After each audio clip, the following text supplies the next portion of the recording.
जय हिंद दोस्तों, स्वागत है आपका अपने इस ऑनलाइन प्लेटफॉर्म एग्ज़ाम हब पर। आइए हम लोग एक छोटी सी सूचना आप लोगों तक पहुंचाने की कोशिश कर रहे हैं।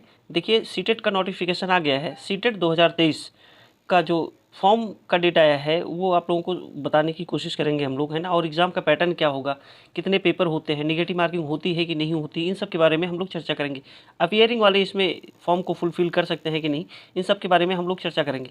तो चलिए शुरुआत करते हैं।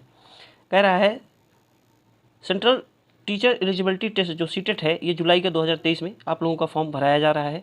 अभी अभी नोटिफिकेशन आया है। तो ये कब होगा ये पेपर, इसके बारे में हम लोग देख लेते हैं। और फीस क्या है इसकी, ये भी देख लेते हैं, है ना। और एग्ज़ाम का डेट क्या है उसके बारे में चर्चा कर लेते हैं। देखिए, इसमें जो फ़ीस रखी गई है आपकी, फ़ीस कितनी है भैया। तो जनरल, ओबीसी और ईडब्ल्यूएस के लिए 1000 रुपये फ़ीस है एक पेपर के लिए। एससी एसटी और पीएच के लिए 500 रुपया है। अगर दोनों पेपर आप देते हैं, प्राइमरी और जूनियर, दो पेपर होता है ना, एक प्राइमरी लेवल का एक जूनियर लेवल का, अगर आप दोनों दे रहे हैं तो आपको 1200 रुपया देना पड़ेगा जनरल, ओबीसी और ईडब्ल्यूएस के लिए। और एससी एसटी और पीएच के लिए 600 रुपया है। तो ज़्यादातर लोग अगर फॉर्म अप्लाई करते हैं तो दोनों ही देते हैं। और अगर बात करें हम इसके कि फॉर्म कब से भराया जाएगा, तो 27/4/2023 को, 27/4/2023 से इसे अप्लाई कर सकते हैं आप लोग। और जो रजिस्ट्रेशन की लास्ट डेट है वो 26/5/2023 है। तो लास्ट डेट का इंतज़ार क्यों करना, अगर फॉर्म भरना है तो आप लोग भर दीजिए। और पेमेंट की जो लास्ट डेट है वो भी 26/5/2023 है। एग्ज़ाम डेट इन्होंने जो निर्धारित किया है वो जुलाई में करेंगे, जुलाई 2023 में। और एडमिट कार्ड एग्ज़ाम के पहले आएगा, है ना। एग्ज़ाम के बाद एडमिट कार्ड थोड़ी ना कोई डाउनलोड करता है, एग्ज़ाम के पहले एडमिट कार्ड आएगा, है ना। और आंसर की एग्ज़ाम होने के बाद आपको प्रोवाइड करा दी जाएगी आंसर की वगैरह।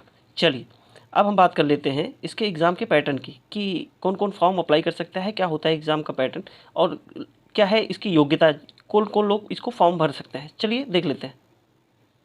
जैसा कि आप लोग जानते हैं कि इसमें 2 लेवल का पेपर होता है, एक प्राइमरी लेवल का और एक जूनियर लेवल का, है ना।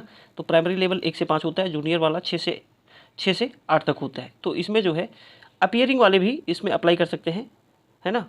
अपीयरिंग वाले भी इसमें अप्लाई कर सकते हैं, ये महत्वपूर्ण है। कुछ लोगों का सवाल रहता है कि क्या अपीयरिंग वाले भर सकते हैं कि नहीं, है ना। तो आप अपीयरिंग में है, अगर आपका बीएड या बीटीसी पूरा नहीं हुआ है तो आप इसको अप्लाई कर सकते हैं। ग्रेजुएट होना चाहिए आप, है ना, ग्रेजुएट हो अगर आप तो इसको आप अप्लाई कर सकते हैं।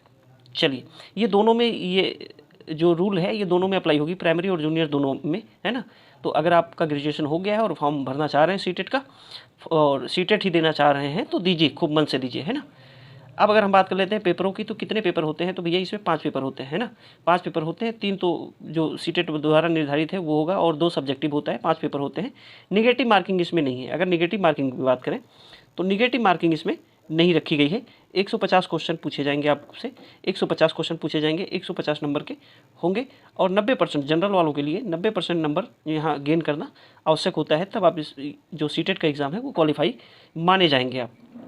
तो ये एक छोटी सी सूचना रही है। और सीटेट का पेपर आसान होता है, प्रीवियस ईयर पेपर पे आप काम कर लीजिए तो हो जाएगा, है ना। जिन्होंने फर्स्ट अटेम्प्ट में चीज़ें क्लियर की हैं, पहली बार में प्राइमरी और जूनियर देखा है और निकाला है, तो उनसे आप उनका अनुभव थोड़ा सा ले सकते हैं। तो आज ये एक छोटी सी सूचना थी, यही देनी थी आपको। अगर वीडियो आपको लाइक और शेयर और सब्सक्राइब करने का मन होगा तो करिएगा, है ना, थोड़ा सा सपोर्ट मिलेगा हमको। चलिए, आज इतना ही रखेंगे, फिर मिलेंगे किसी नई सूचना के साथ किसी नई क्लास में। तब तक के लिए जय हिंद।